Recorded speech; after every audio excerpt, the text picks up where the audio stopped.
நான் ஒரு விசுவாசி என்று சொன்னால் உன் விசுவாசம் எவைகளிலே காணப்பட வேண்டுமா? இங்கே சொல்லப்பட்டிருக்கிறது, பிதாவாகிய தேவன் தம்முடைய ஒரே பேரான திருக்குமாரனாகிய இயேசுவை எனக்காக இந்த பூமியிலே அனுப்பினார். இயேசு கன்னி மரியாளிடத்திலே வந்து தேவனுடைய வார்த்தையின்படியே பிறந்தார். தேவனுடைய வார்த்தையின்படியே மேசியாவாக, கிறிஸ்துவாக அவர் அபிஷேகம் பண்ணப்பட்டார். இவைகள் எல்லாம் வேத வாக்கியங்களின்படி என்று எழுதப்பட்டிருக்கிறது. வேத வாக்கியங்களின்படி எனது பாவங்களுக்காக இயேசு சிலுவை சுமந்தார். வேத வாக்கியம் சொல்லுகிறபடி என் பாவங்களுக்காக இயேசு சிலுவையிலே மரித்தார். வேத வாக்கியம் சொல்லுகிறபடி அவர் அடக்கம் பண்ணப்படுகிறார். வேத வாக்கியங்களின்படியாய் அவர் 3ஆம் நாளிலே உயிரோடு கூட எழுந்தார். வேத வாக்கியம் முன்னறிவித்தபடி அவர் தாமே பரிசுத்த ஆவியானவரை அனுப்பினார். வேத வாக்கியம் சொல்லுகிறபடி அவர் எனக்காக திரும்ப வருவார். கைகளை வைத்து ஆமென் சொல்றீங்களா? இவைகளை நீங்கள் விசுவாசிக்காமல் நீங்கள் ஒரு விசுவாசியாக இருக்க முடியாது. வேதம் என்ன எதிர்பார்க்கணும் சொன்னா, கிறிஸ்துவை விசுவாசிக்கிறதிலே இவைகள் பிரதானமானவைகள் என்று எழுதப்பட்டிருக்கிறது. ஆண்டவராகிய இயேசு சொல்லப்பட்டவைகள், முன்னறிவிக்கப்பட்டவைகள். கிறிஸ்து பிறக்கிறதுக்கு முன்பதாகவே வேதம் என்ன செய்ததா? அவருடைய பிறப்பை முன்னறிவிக்கிறது. அவர் கடந்து போகிறதான உபத்திரவத்தின் பாதைகளை முன்னறிவிக்கிறது. அவருடைய மரணத்தை முன்னறிவிக்கிறது.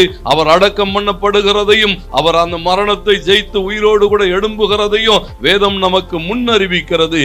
இவைகளை நீங்கள் விசுவாசிக்கிற போது, ஏன் இவைகளை விசுவாசிக்க வேண்டும் என்று சொன்னால், மத்தேயு 24:37 சொல்லுகிறது, நோவாவின் காலத்தில் நடந்தது போலவே மனுஷகுமாரன் வரும் காலத்திலும் நடக்கும்.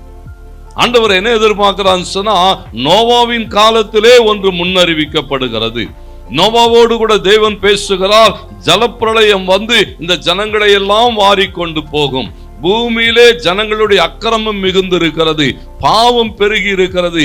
ஆகையினாலே இந்த பூமியை நான் அழிக்கப் போகிறேன் என்று சொல்லுகிறது. மாத்திரமல்ல, அழிவிலிருந்து தப்பித்துக் கொள்ளும்படியாக பேழை என்கிறதான பிரதான மீட்பின் திட்டம் நோவாவின் காலத்திலே முன்னறிவிக்கப்பட்டது.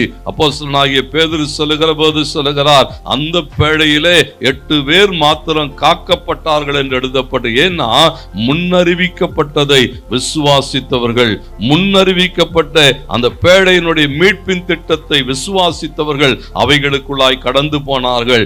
நீங்கள் கிறிஸ்துவை விசுவாசிக்காமல் இருப்பீர்களானால் மனுஷகுமாரன் வருகின்ற நாளிலே.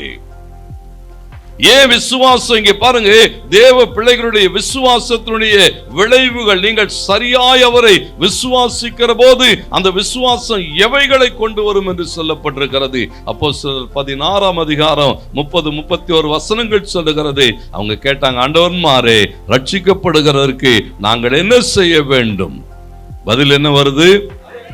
அதற்கு அவர்கள் கர்த்தராகிய இயேசு கிறிஸ்துவை விசுவாசி, அப்பொழுது நீயும் உன் வீட்டாரும் ரட்சிக்க. பாருங்க, இயேசு கிறிஸ்துவை விசுவாசிப்பது என்பதே பவுல் கொரிந்து சபைக்கு சொல்லுகிறான், வேத வாக்கியங்களின்படி கடந்து வந்த கிறிஸ்துவை நீங்கள் விசுவாசிக்க வேண்டும்.